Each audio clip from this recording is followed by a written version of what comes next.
Don't talk to me. I'm tired. When I told my husband, who had just returned from work, that dinner was ready, that's what he snapped back with. Seeing me at a loss for words, he sighed. Really? You have it easy. I bet you've never considered what I'm thinking or doing. Being a good husband isn't a walk in the park. My once calm and gentle husband seems to have vanished. His cold gaze pierces me. He knocked back the icy beer I'd set out for him in no time flat, then disappeared into our bedroom. From that moment on, it was as if I didn't exist to him. Every word out of his mouth seemed to cut deeper than the last. Things like, Nicole, since you're working part-time, you should handle all the housework. And you're bringing in money now, so don't expect me to chip in for expenses. Just like that, I found myself saddled with all the housework, and he didn't contribute a single cent to our living costs. Our only means of communication were messages over text, most of which he never even bothered to open. I kept asking myself how we ended up like this, and the answer hit me in a pretty unexpected way. I'm Nicole, a 30-year-old working part-time. I married Dan, my same-age partner, 3 years ago. We were set up by a friend who thought we might hit it off, and they were spot on. We clicked instantly and bonded over our shared love for books and our similar ways of thinking. Dan was such a gentle and kind-hearted guy that I fell head over heels in no time. After several dates, I was the one who suggested we make it official. Dan was on the same page, and we jumped into a relationship full of joy and excitement. We've managed to navigate our way this far without any big blowouts or fights. We've got a pretty fulfilling marriage, except for one big hiccup, and that's Dan's work situation. He's stuck in a textbook exploitative company, working unpaid overtime, getting called in on his days off without a moment's notice. There's a never-ending round of work parties disguised as client entertainment, and Dan always comes home exhausted. Hey Dan, are you sure you're okay with this? How about considering a company where you can actually catch your breath? Well, yeah, but I'm in the middle of a major project. Plus, it seems like my boss is expecting a lot from me. Dan's a good guy, but struggles with making decisions and tends to get swayed easily. He's been mulling over the idea of changing jobs, but for various reasons, he's been unable to take that leap. I couldn't stand by and watch him get increasingly burnt out, though. I talked to friends from college, older acquaintances, anyone who might know of better companies, and I started coming through job postings. I narrowed it down to around 10 companies and suggested that Dan give them a shot. I knew I was meddling, but he seemed grateful for the suggestion. Maybe he needed that little push. Either way, he threw himself into the job hunt, and finally he managed to switch to a company that treated its employees a lot better. The overtime is almost non-existent, they strictly observe the weekend, and he can actually take vacations and paid leave. Dan, who'd been physically and mentally drained, began to regain his vitality and seemed more lively since the job switch. I was beyond relieved that I'd pushed him to change jobs. I truly meant it from the bottom of my heart. Then, about 6 months after Dan made the switch, during a break at my part-time job, I noticed that he had tried to reach me. Wondering what was up, I stepped outside to return his call. Hello? Dan? What's going on? Dan picked up immediately, seeming to be on break too. Sorry for the sudden ask, but can I invite my coworkers over this Sunday? They all are curious to meet you. His request was unexpected, but not unwelcome. I was actually relieved that Dan seemed to be making friends at work. Absolutely! I've got the weekend off. Maybe I'll go out and cook up a storm, I replied, which seemed to cheer Dan up. Thanks. We chatted a bit more before ending the call. Okay, time to figure out the menu. A few days rolled by, and it was finally time to host Dan's coworkers. They all turned out to be senior members of his department. They were pretty decent folks, showing up with gifts and even lending a hand to set the table. Among them, a guy named Howell seemed particularly attentive to me, striking up a conversation. So, Nicole, what do you usually get up to? On my days off, I read, and recently Dan and I have been hitting the shops. Then Howell started throwing all sorts of questions my way. I see. But you also work, right?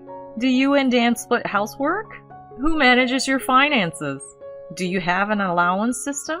How much do you typically spend on living expenses per month?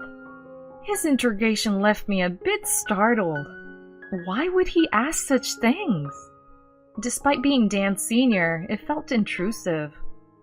Caught off guard, I tried to laugh it off and looked to Dan for a rescue. Hey, Dan, could you lend me a hand with these empty cans? Dan, all smiles, obliged, and we both slipped away.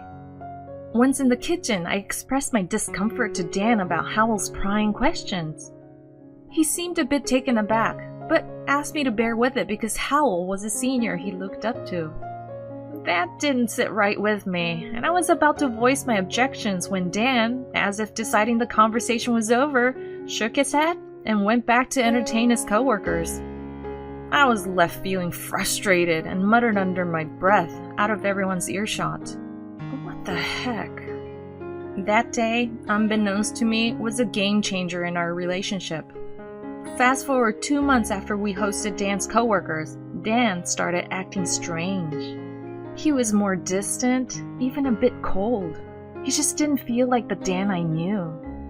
He had always been helpful with chores like cooking and cleaning, but recently, he'd completely stopped. Even though he now had more spare time than when he was slogging away at his old job, he didn't lift a finger around the house. Also, he hardly spoke to me anymore, giving curt answers to my attempts at conversation. He'd stopped accompanying me shopping too.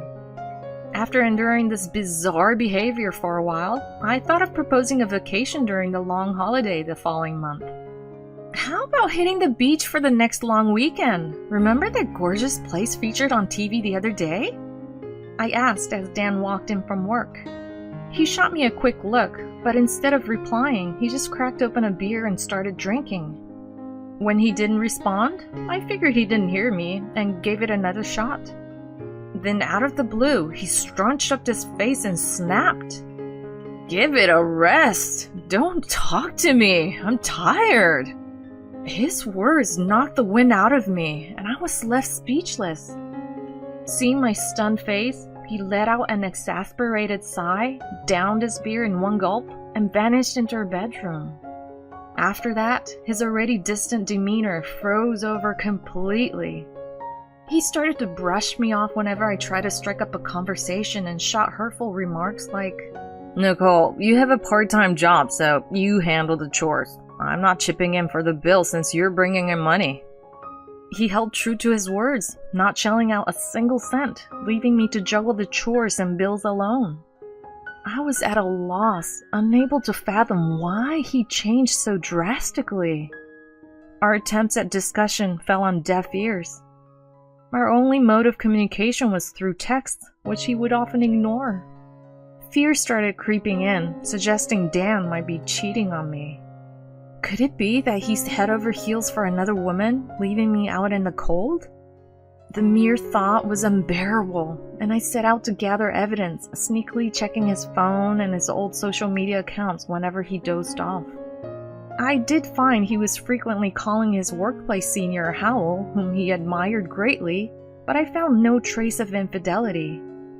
The mystery of Dan's chilly behavior left me feeling on edge, and the stress began taking a toll on my health, leading me to spend most of my free days in bed.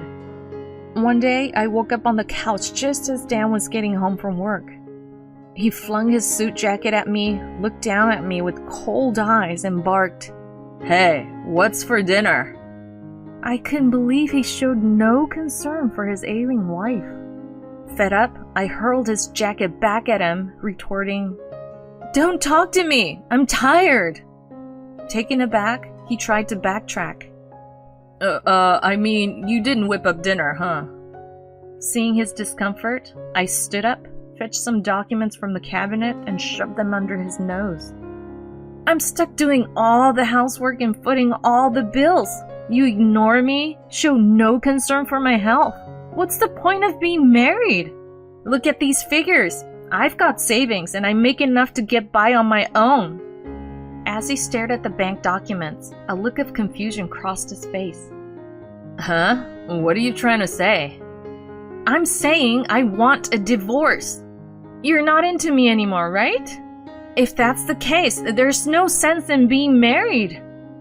The truth is, when I started sniffing around for signs of Dan's possible infidelity, I also took up a side gig. If he was really messing around on the side, I was pretty sure we were headed for Splitsville. When I mentioned the D word, Dan looked like he'd been blindsided by a bus. I guess it really knocked him for a loop.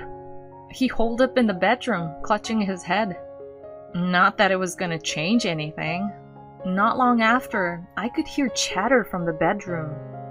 At first, I thought Dan was just talking to himself, but it turned out he was yakking away on the phone with someone. Maybe getting advice from his mom, who knows? I let him stew and started to pack up my stuff. I figured I'd bunk at my parents' until Dan simmered down. As I packed, I realized I didn't really have a ton of stuff. I mean, I could buy new clothes anytime, and as long as I had my precious stuff, I was golden. Okay, time to hit the road. Just as I was about to blow this popsicle stand, the doorbell rang. Talk about lousy timing. Already at the front door, I opened it with a sigh. And boy, was I floored by what I saw next. There, dressed to kill in a sharp suit and holding a bunch of roses, was Howell. Why in the world was Howell here, and all decked out? While I was gobsmacked, Dan, who was supposed to be on the phone in the bedroom, came barreling out. He started with a smile, but that faded into a look of utter confusion. Oblivious, or just ignoring the awkward situation, Howell gave me a warm smile and said, Nicole, I've come to sweep you off your feet. Both Dan and I let out an incredulous, "What?" Dan snapped out of it before me and let loose. Oh, I get it, Nicole. You're sneaking around with Howell, and that's why you're talking about divorce. I was about to set Dan straight on his wildly incorrect accusation, but Howell got there first. Nicole cheating? No way. I admit, I'm sweet on Nicole. Fell for her the first day we met at this house.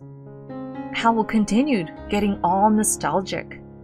I wanted to go steady with her, but you were cramping my style, Dan. If you two split though, that's another story. Howell shot Dan a loaded look. Something seemed to click for Dan, his voice shaking.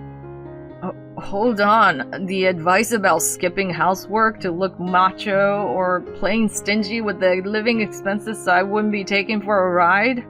Bingo! All that advice was to get Nicole to dump you. I didn't think you'd swallow such dumb advice hook, line, and sinker. Howell had a good laugh at Dan's expense. I was too gobsmacked to say a word. Howell is single. Sure, he's good at his job and Dan respects him as a senior, but if he had thought things through, he'd have realized that advice was baloney. Dan's wishy-washy, easily swayed nature was really biting him in the butt now. Everything played out just like I planned. You two are divorcing. Thanks, Dan, for the heads up and letting me come to whisk Nicole away. It all clicked into place. Howell showing up now, Dan on the phone with them earlier. No way. Howell couldn't be that ruthless, but he's actually here. Dan seemed to be spinning, cursing Howell one second and bemoaning being duped the next. After going through the motions, Dan finally turned to me. You heard the whole shebang! This guy played me! I'm not the bad guy here, am I? Don't even mention divorce! Let's take it from the top. Dan shot me this weird half-laugh, half-cry look, but my mind was already made up. I don't need a dim-witted husband who'd rather believe some colleague over his wife. Hearing this, Dan, looking crestfallen, busted out laughing as if he'd lost it. Tears welled up in his eyes. Why on earth did he think I'd call off the divorce? Fed up with the drama, I grabbed my stuff to split, but Howell's blocking my way, eyes brimming with tears for reasons I couldn't fathom. I'm over the moon. Nicole, you picked me over Dan. His triumphant laugh was soon replaced with a dead serious face. Nicole, I love you. Please, be mine. Not a chance! Why in the world would I pick you? You're creepy! You started this whole mess! I'll despise you forever! When I spit this out, Howell, Mr. Confidence a second ago, was dumbstruck. Could you please just leave? If I see your face again, I'm calling the cops. Actually, I'm doing it right now. You make my skin crawl. Anger coursing through me, I whipped out my phone. Maybe it was the threat of calling the cops, but Howell's smug attitude changed in a flash, and he whimpered, "Please, anything but that," before hightailing it out of there. A month later, Dan and I were officially over and done. It all went down quicker than expected, thanks to my mother-in-law who persuaded Dan to agree to the divorce after she got the lowdown. Dan finally came to grips with what he'd done and apologized. For a moment there, I thought maybe if he was genuinely sorry, we could try again. But hearing about his shenanigans since then, any such feelings evaporated. Seems like after our split, a buddy introduced Dan to a woman and he drove right in. Another buddy introduced him to another woman and he started seeing her too. I knew he was a pushover, but this was beyond belief. Of course, it came to light that he was two-timing them, and the whole thing exploded in a crowded place. What a sorry spectacle. I made a promise to myself to erase Dan from my life. Since then, I haven't run into Howell, the cause of all this chaos. He must be terrified of being reported. From what I heard, he was so rattled by everything that he started blowing off work and got canned. He's since fallen off the grid. As for me, I decided to cut all ties and move far away. I'm now making more from my work-from-home gig than my part-time job, so moving wasn't a big deal. I found myself living solo for the first time in a while. Thought it'd be lonely, but it's been anything but. I work when I feel like it, eat when I'm hungry, and chill when I want to. Life's never been better. From now on, I'll forget about these losers and live for myself. That's what I was thinking, sipping my post-dinner coffee.